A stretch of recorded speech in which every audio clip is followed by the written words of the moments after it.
Welcome back. Part 2 to the particular video we're making today on asking for a pay rise. And Sammy, as you know, I promised you I would offer some sample questions and statements that you can use in order to facilitate your request for a pay rise. So here are some, and let's see where we go.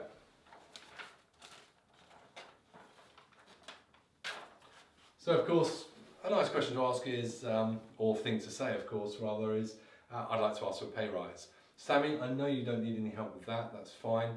Interestingly, I do meet a lot of staff who say, can you just give me the first line? I don't even know how to phrase my first line. Well, you know, I would like to ask for a pay rise is a very fair statement to make. Okay, now I'm going to show you some unlocking questions. You remember that I referred to those in part 1. So, for example, under what conditions would it be considered, or under what conditions would I be considered for a pay rise? So you'll notice it's not a closed question. Someone can't just say yes or no. They need to give you something. It might be only a little, but it's probably going to be more than can I have a pay rise? No.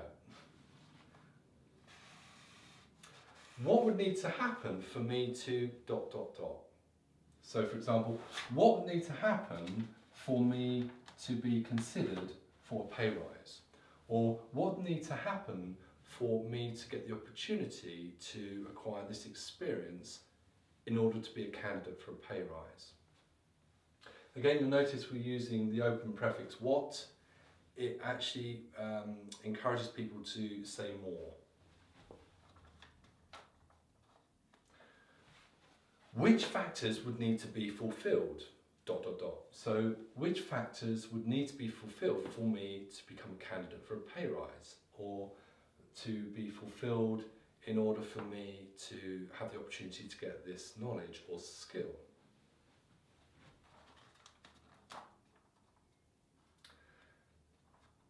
Sometimes, as you know, staff say that they feel they need to sell themselves, maybe, so to speak. Talk about how good they are. And sometimes the way they do that, it's a bit weak. And a very common prefix in this country can be, I think. Well, I think I've shown loyalty, and I think I've worked really hard, or I think I've tried really hard to show that I... Sometimes that prefix is a bit weak. By the way, I have a separate video called Strengthening, and if you want to check that out, that video is all about strengthening your language, and particularly prefixes. So sometimes it's better or stronger to use the prefix I believe. For example, I believe I have demonstrated ... I believe I have committed to this, or I believe I have demonstrated commitment. I believe I have shown loyalty to the department or the function, and so on. In some circumstances, you might go further, as long as you've got a healthy relationship, of course, and say, I know that I have demonstrated X and Y. Of course, with a lot of this, I would suggest you have it pre-prepped in bullet points. You might even have a handout in some circumstances to give them, so that if they say, well, all right, give me some specific evidence or examples of that, you can say, here you go.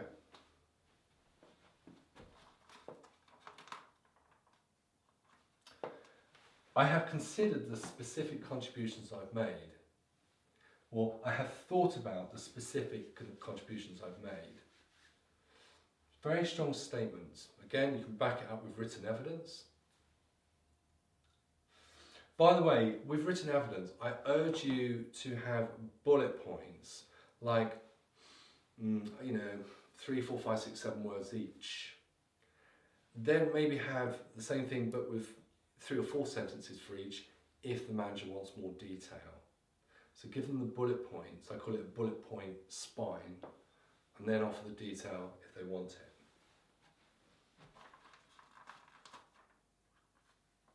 Sometimes it's very useful to ask some closing questions. So for example, is there anything else I need to demonstrate? If so, what specifically? Is there anything else I need to acquire in terms of knowledge, skill, experience? Again, these types of closing questions can really help to flesh out the situation or to spot any weak points or omissions, etc., in what's going on. One more example of a closed question can be, am I right in saying that on the condition that I meet X criteria, I will be ... So am I right in saying that on the condition that I get this experience and those two skills, I will then be in a position to request a pay rise, or I will then be in a position to be a candidate for a pay rise, or I will then be in a position to receive a pay rise. So I would definitely urge you, and if not before, definitely towards the end of the conversation, to ask some closing questions. Bottom line, of course, is you have the right for some specificity. And more to the point, businesses are responsible. Businesses of a certain size, let's say, maybe if they're sort of an embryonic company, no, okay. But the company you're in is big, of course, Sammy, so they have a responsibility to demonstrate how they gauge and measure progression in various forms.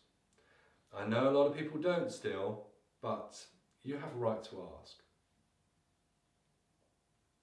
So there you go.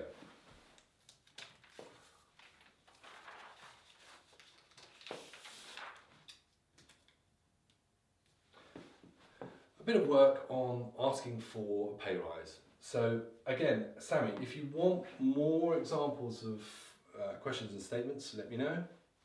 Otherwise, I wish you all the best, and I hope you get that pay rise. Take care.